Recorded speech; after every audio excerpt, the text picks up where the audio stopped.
mean, when we look at Christian or Muslim, when we look at what's going on, we're pretty like opposed to this rampant debauchery and over sexualization of children and certain agendas that are being propagated right now, right? I mean, this is a little off track here, but why do you think that the Muslim community sometimes goes left, like on these issues, or at least sides with the left who are the ones pushing these issues, you know? Yeah.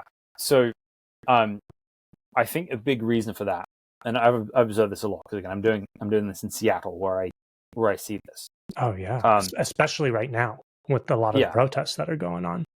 You know, I have a friend who's running for city council on a left-wing platform and is Muslim, right? So I see this a lot, and I think there's a few things, right? The first is this: there is kind of a base compatibility there, and it starts with the innate goodness of a human being. Interesting. So Islam has this idea of the fitra, this innate sense of good, and the left wing generally views people as a blank slate, which is defined by their environment. Right. So both of those things have the central premise in them that the human experience is going to be fundamentally changed if you have the right environment to live in. So in the Muslim framework, it's going to be raised by Muslim parents, proper immersion in the Muslim community, your recitation of the Quran, 5 daily prayers, that sort of stuff. And the left wing view is going to be like, okay, well, you're not poor, you're educated properly, right? And so a lot of those things are not like necessarily contradictory to each other, so those can like fit together quite well. And if you believe in just kind of establishing the right environment, then that tempts you towards revolutionary thinking, because you see so many of the problems in the world as being a result of the system. And if you can just tear the system down and replace it with a better version, then life will be better. So they don't necessarily want the same ends, but they agree on the means of getting to that end? Right. So we went to the Palestinian protest at the University of Washington campus a few weeks ago, and we talked to a bunch of people there. And if you kind of like talk to someone with a like typical Hamas worldview, what they want is the current system of the world to be torn down and replaced with a caliphate, right? That's what they want. The left-wing protesters there want the abolition of the state of Israel and the United States, and basically all lands back in the control of indigenous people. Okay. Right? Now, both ultimately agree that the existing system needs to be torn down. Got it. Every other battle can be fought later. Right. But when you're working together in that type of terminology, in those kind of terms, then there's a lot of kind of cross-pollination as well. So it's not that Muslims are pretending to have left-wing ideas so that they can co-opt left-wing support. Right.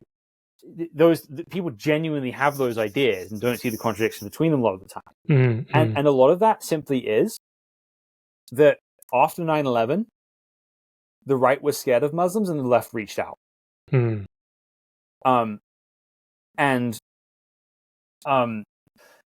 actually say that's a failure of the right wing in the country. People who could have been natural friends on some issues, right, end up turning into political enemies because we didn't do enough to stop us from alienating people. Right. So yeah, that's a really good point. Most Muslims before 9/11 voted Republican. Because they're generally people who believe in family values. For sure. And that's why this is so confusing to me, because it's like, I feel like conservatives and Muslims have way more in common, especially today, than they do with like the progressive left. You know what I mean? Yeah. Now, on a practical level of how they want to live their lives, that's true. But as far as their views about like human nature and their expectations of what the government's supposed to do, yeah, both Muslims and liberals have higher expectations of what the government could be than what conservatives do. So there are some sort of natural ways those things can kind of like, you know, fit together for the time being. For the time being, right? Right. And so and then part of it is just because of, you know, liberals tend to be the people who've been paying attention to the wounds that Muslims have. Sure. And therefore, you know, build real friendship and partnership with people.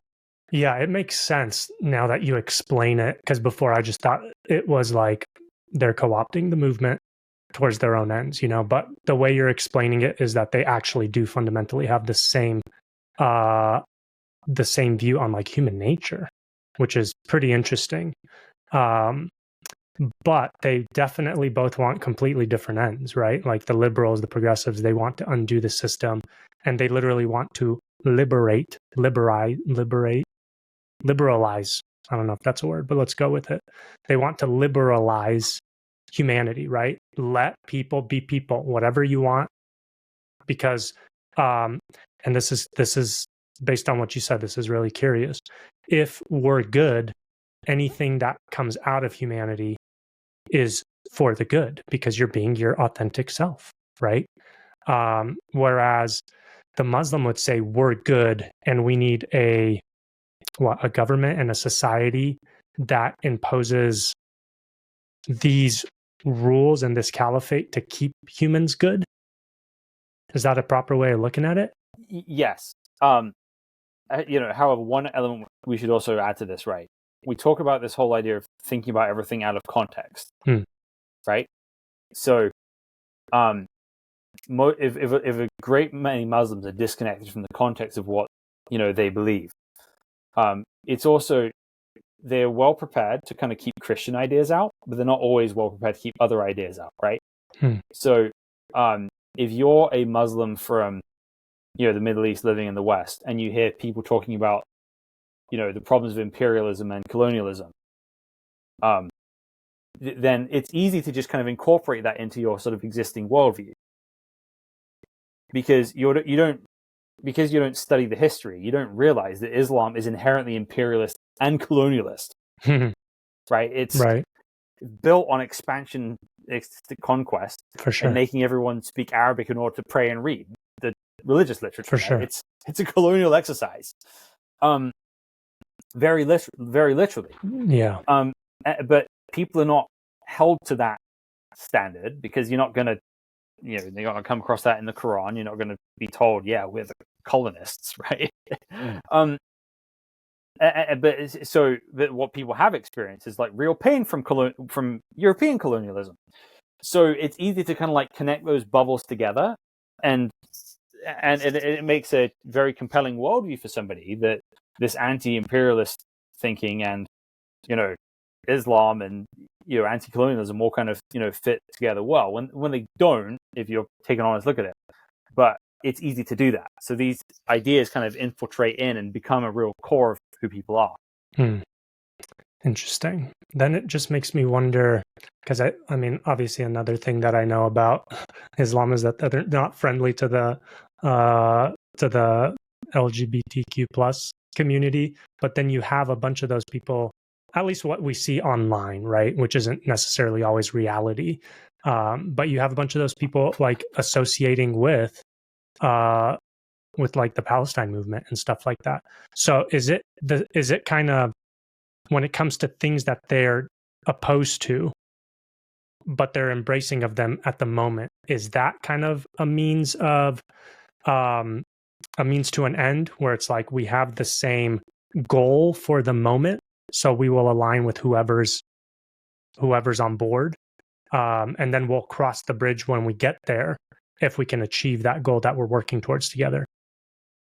So that's part of the picture, but it really isn't the whole picture, right? So let's say you have a cynical thought leader movement who decides to do that.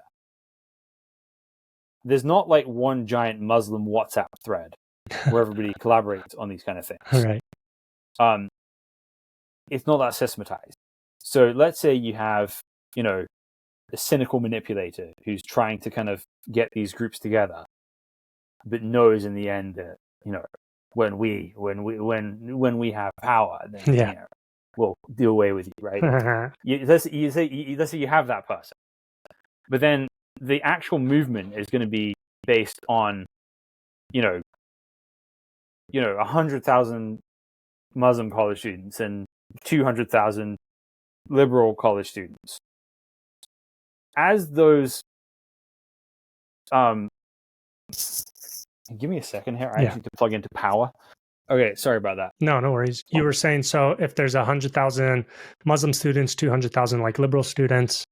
So as those Muslim students, those liberal students hang out together, inevitably they make friends with those people, and they share ideas with those people, and they absorb ideas for each other.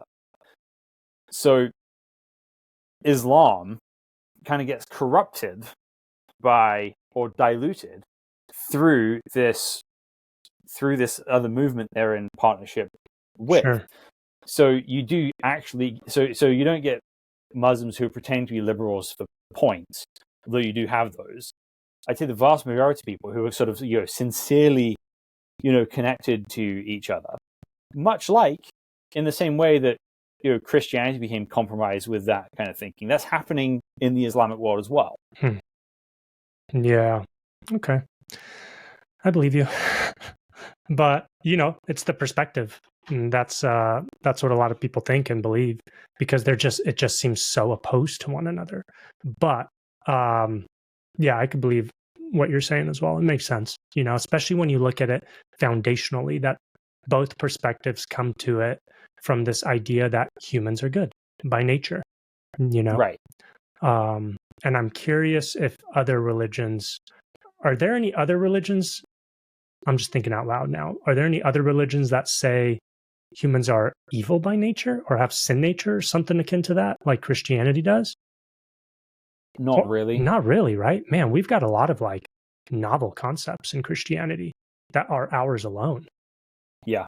Curious, Well, man, I think that's it for the most part. I'm like, I've got a whole new paradigm now when engaging with these things, because I was uninformed. You know what I mean? I just had certain ideas and like biases. And now a lot of the responses and the ways people were communicating with me from that faith, now they actually make a lot more sense. You know what I mean?